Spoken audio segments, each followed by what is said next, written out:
Olá, meus irmãos. Que a paz do Mestre Jesus esteja em nossos corações. Vamos continuar o estudo do Livro dos Médiuns, a partir do capítulo 2, o maravilhoso e sobrenatural. Item 8. Vamos lá? Todavia, dir-se-á, admitis que um espírito pode erguer uma mesa e mantê-la no espaço sem ponto de apoio. Não é isso uma derrogação da lei da gravidade? Sim, da lei conhecida. Mas a natureza disse sua última palavra? Antes que se tivesse experimentado a força ascensional de certos gases, quem teria dito que uma pesada máquina, levando vários homens, pudesse superar a força de atração? Aos olhos do vulgo, isso não deveria parecer maravilhoso, diabólico? Aquele que tivesse proposto há um século transmitir um despacho a 500 léguas e de lá receber a resposta em alguns minutos, teria passado por um louco. Se eu tivesse feito, ter-se-ia acreditado que tinha o diabo às suas ordens, porque então só o diabo era capaz de ir tão depressa. Por que, pois, um fluido desconhecido não teria a propriedade, em dadas circunstâncias, de contrabalançar o efeito da gravidade, como o hidrogênio contrabalança o peso do balão? Isso, notemo-lo de passagem, é uma comparação, mas não uma assimilação e unicamente para mostrar, por analogia, que o fato não é fisicamente impossível. Ora, foi precisamente quando os sábios, na observação dessas espécies de fenômenos, quiseram proceder pela via da assimilação, que eles se enganaram. De resto, o fato está aí. Todas as negações não poderão fazer com que não esteja, porque negar não é provar. Mas para nós, não há nada de sobrenatural. É tudo o que podemos a respeito dizer no momento.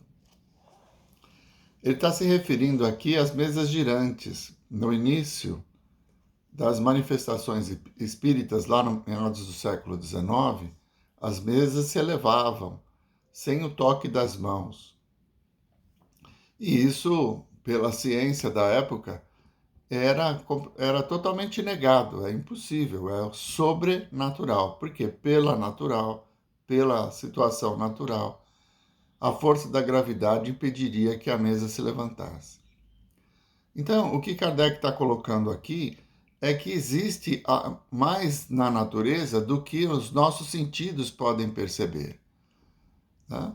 Assim como ele faz uma analogia com o balão de gás, né?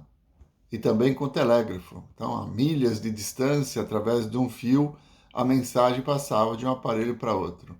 E hoje, através do celular, via satélite, nós conseguimos falar com o outro lado do mundo, não mandando mensagens, mas em vídeos, ao vivo. O mundo globalizado ficou menor, porque as pessoas estão mais próximas pela comunicação. Então, nem tudo que nós não conseguimos compreender ou a ciência não pode provar, significa que não existe ou que é sobrenatural. O processo mediúnico, ao longo desses mais de 150 anos, vem demonstrando isso, que é possível a cura de órgãos através da mediunidade, da troca de fluidos, que é possível levitação, transportar objetos, e é sem dúvida possível conversar com as pessoas que estão fora do corpo no plano espiritual. Então, isso já não é mais fantasmagórico ou sobrenatural, mas um processo natural, porque descobrimos essa sensibilidade de algumas pessoas de uma forma mais intensa, né? Os médiuns, que nos possibilitam essas experiências. E foi pela observação que o Kardec chegou a essas conclusões. Não é um ato sobrenatural elevar a mesa, no caso das mesas girantes, mas uma parte da natureza que ainda era desconhecida. Como a ciência evoluiu e descobriu muitas coisas, a ponto de o correio não mais ser levado através de cavalos, como era naquela época, e hoje as mensagens serem transmitidas através de um computador de mão, que é o celular, instantaneamente. É algo sobrenatural o celular? Se nós apresentássemos um celular no século XIX, com certeza iríamos ser perseguidos como bruxos, né? Então, não se trata de algo sobrenatural. Se trata da nossa incapacidade de compreender a natureza, porque Deus criou a tudo. E quando nós lemos o livro Nosso Lar, e até no filme ficou bem evidente isso, quando André Luiz ia transmitir mensagens, ia transmitir o livro Nosso Lar através do médium Chico Xavier, tinha lá na colônia diversos equipamentos, né, que ele podia se utilizar. E ele escolheu a psicografia, escrever à mão. Mas poderia ser transmitido por outros aparelhos que nós não conhecíamos. Hoje, talvez possamos comparar com o celular, com a transmissão ao vivo, né, via satélite, ou percebendo que a natureza é muito maior do que os nossos sentidos podem perceber. Item 9. Se o fato está constatado, dirão, nós o aceitamos. Aceitamos mesmo a causa que vindes de assinalar, a de um fluido desconhecido. Mas o que prova a intervenção dos espíritos? Aí está o maravilhoso, o sobrenatural. Seria preciso aqui toda uma demonstração que seria inoportuna e teria, aliás, duplo emprego, porque ressalta de todas as outras partes do ensinamento. Contudo, para resumi-la em algumas palavras, diremos que está fundada em teoria sobre este princípio. Todo efeito inteligente deve ter uma causa inteligente. Na prática, sobre a observação de que os fenômenos ditos espíritas, tendo dado provas de inteligência, deviam ter uma causa fora da matéria, que essa inteligência, não sendo a dos assistentes, isto é, um resultado da experiência, deveria estar fora deles, uma vez que não se via o ser operante, era, pois, um ser invisível. Foi então que, de observação em observação, se chegou a reconhecer que esse ser invisível, ao qual se deu o nome de espírito, não era outro senão a alma daqueles que viveram corporalmente, e que a morte despojou do seu grosseiro envoltório visível, não lhes deixando senão um envoltório etéreo, invisível em seu estado normal. Eis, pois, o maravilhoso e o sobrenatural, reduzidos à sua mais simples expressão. A existência de seres invisíveis, uma vez constatada sua ação sobre a matéria, resulta da natureza do seu envoltório fluídico. Essa ação é inteligente porque, em morrendo, não perderam senão seus corpos, mas conservaram a inteligência, que é a sua essência. Aí está a chave de todos esses fenômenos considerados erradamente sobrenaturais. A existência dos espíritos não é, pois, um sistema pré-concebido, uma hipótese imaginada para explicar os fatos. É o resultado de observações e a consequência natural da existência da alma.